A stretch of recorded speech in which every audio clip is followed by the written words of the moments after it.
Welcome, friends. James Corbett here, CorbettReport.com, with your thought for the day, October 28th, 2015. And I just encountered a piece of propaganda so blatant, so outrageous, so over the top that I couldn't resist breaking it down with all of you. So let's get right to it. Pop quiz. Who is this? If you answered a troll from the Seventh Circle of Hell, well, you wouldn't be so far off. You get partial credit, at least. This is, of course, FBI Director James Comey, one of the top-ranking law enforcement officials in the country, and of course, the head of that veritable institution of truth, justice, and law-giving, the FBI, ha ha ha. And what's he doing these days? Oh, that's right, he's blaming citizens with cameras for the increase in violent crime. For those of you who don't know, violent crime is once again on the increase in many major urban centers in the United States. After really decades now of decline, it is starting to go back up again, and of course, people are scratching their heads. What could possibly be the cause of this? Well, don't worry. FBI Director James Comey has the answer. It's people with cell phones. So, reading from a bit down in this article, he said his conversations with officers often come back to cell phones. He said they describe encounters with young people and their cell phone cameras, taunting them the moment they get out of their cars. They told me, "We feel like we're under siege and we don't feel much like getting out of our cars," Comey said.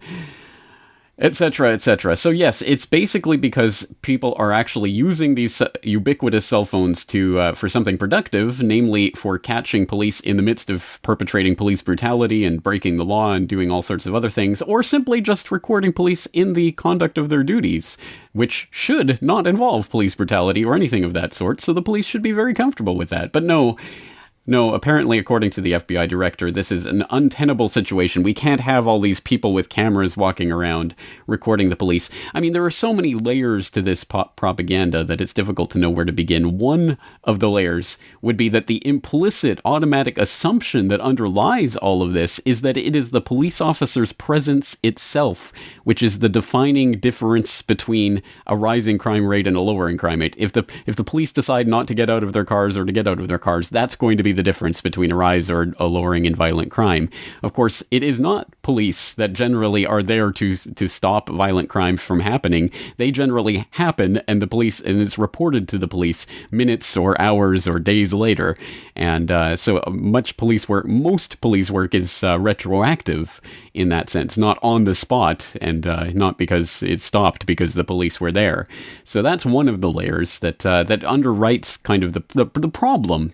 One of the underlying assumptions that a lot of people make is that it's only the police that can save us from violence. Well, of course, that's a lie that the police would love you to believe. But how about this for another layer of propaganda for that? They want to tell you that you recording them with your camera is just horrible because it makes them feel uncomfortable. This after a literal generation, decades now, of literal programming on television showing the cops always in the right, always arresting crazy people who deserve to be arrested, over and over again showing criminals to be insane, naked, running around, hopped up on goofballs, crazies, and the cops always perfect in this wonderful TV series that's been indoctrinating us, as I say, for decades now. And of course, it's perfectly all right if they shove the cameras in people's faces and make them look like idiots and always edit out the cops doing brutality or messing up the case. No, that's perfectly okay. But if a citizen has a camera and records something, oh my God, it's hell in a handbasket. What is society coming to? Well, I mean, here's another layer of the propaganda here. The funny part about this is that, unlike what James Comey is really implying here, that it's these, videos that people are capturing on their cell phones that are being uploaded to YouTube that are fostering this environment of hostility towards the police. Actually, if you go and look for police caught or something like that on YouTube, you're going to find mostly videos that are from dash cams. So these are actual videos that are recorded by the police because, oh yes, the police are recording all their interactions with you. Again, police body cams, police dash cams, all of these kinds of cameras are perfectly okay. But again, the idea of a camera in your hands, that's dangerous. So there's so many layers to this propaganda, but let's bring it back to what this is really about. Does anyone remember, for example, the shooting of Oscar Grant in the Fruitvale BART station back in 2009?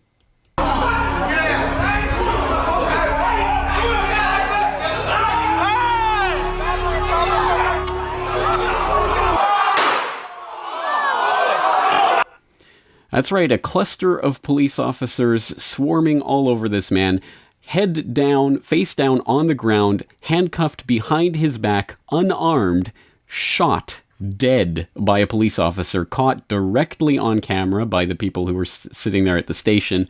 And what ultimately happened to that? Oh yeah, the officer, Johannes Morelos, ends up getting involuntary manslaughter, 2 years minus time served, even with blatant video of the incident, cold-blooded murder taking place on video. They still can't even find themselves to convict him of voluntary manslaughter, let alone anything more severe. Ends up being involuntary manslaughter because his defense lawyer argued in court that he said, "Stand back, I'm going to tase him," and then he grabbed his gun by accident and accidentally shot him dead. So, okay, good enough. Involuntary manslaughter, 2 years minus time served. Of course, not only is that a defense that wouldn't stand up for anyone else in court, but also, I don't know about you, but I didn't quite hear the "stand back, I'm going to tase him" in that video. But anyway, that's just one example of an incident of how, if this was not caught on tape by people standing there at the station, can you imagine what would have happened? Absolutely nothing. 2 years minus time served? No, it would have been zero. It would have been not even a reprimand. He was resisting, had to get him. So this is why I think fundamentally people like James Comey and others are afraid of the power of the camera, of armed citizenry. And it's interesting that armed citizenry in the case of wielding a camera, as I should point out. But it's interesting, this video, for example, that I'm getting this BART shooting footage from, police brutality, recording the police is dangerous but necessary. What an apt phrase. It is dangerous but necessary. It shouldn't be dangerous, of course, because photography is not a crime. And if you go to photographyisnotacrime.com, you will find daily updates of people being arrested for trying to film police officers, even when it is perfectly legal to do so. But of course, the police officer tends to have the upper hand in these situations, so they can make up the rules on the fly, and if they can get away with destroying the camera and destroying the evidence, they certainly will, and they certainly have tried many, many, many times to do exactly that. Just a couple of the headlines from today. New Hampshire man beats wiretapping charges after recording cops who raided his home. That's right, the cops wanted to argue that it was illegal for him to record them in his own home. Or national media misleads readers by validating Halloween revolt by alleged anarchist group. Oh, you've got to watch out for those anarchists, man. They're everywhere and they want to kill. Again, the propaganda is in your face, and it's sites like Photography is Not a Crime that remind people that photography is not a crime, and try to let people know about what their rights really are in various situations. For people who are interested more on that, I did an eye-opener report for BoilingFrogsPost.com back in January of 2012 about resisting the police state solutions and answers, in which I interviewed Carlos Miller of photographyisnotacrime.com, so I'll put this in the show notes so that you can go and check out this video.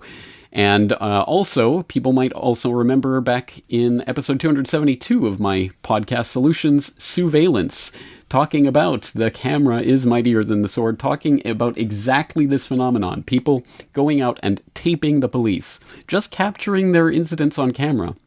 And the idea of surveillance, not surveillance, not top-down viewing of everything, but surveillance, i.e. the cameras in our hands.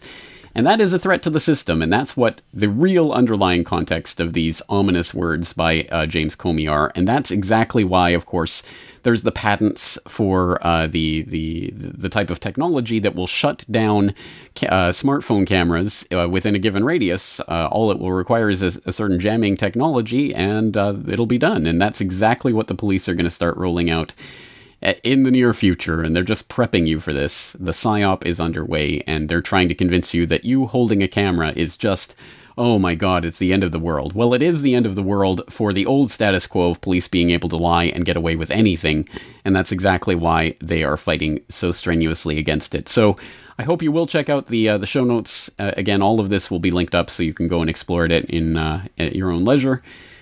Once again, James Corbett, CorbettReport.com.